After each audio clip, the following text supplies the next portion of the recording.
È fuori dubbio che per il 2011 ci sarà un bilancio di previsione che sarà volto prevalentemente ad un risparmio e una diminuzione delle risorse libere a destinazione, tanto per capirci, finanziamenti, contributi, non quelli obbligatori previsti per la legge. È il risultato anche della manovra necessaria fatta a livello governativo di quest'estate, dove c'è un meno 352 milioni almeno per ora,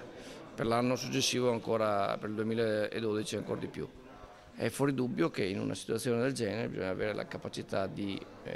riordinare e riformare anche la governance della nostra regione, andando necessariamente, garantendo e mantenendo ovviamente le essenziali e anche opportune risorse per chi è più debole, ma si deve andare verso un contenimento della spesa regionale, altrimenti non se ne viene fuori. Io l'ho detto più volte, culturalmente sono per non aumentare la pressione fiscale, perché questo è sinonimo di poca vitalità della nostra regione e conseguentemente anche a livello nazionale. Spero proprio di no, anche perché comunque è giusto ricordare che l'addizionale IRPEF andrebbe esclusivamente a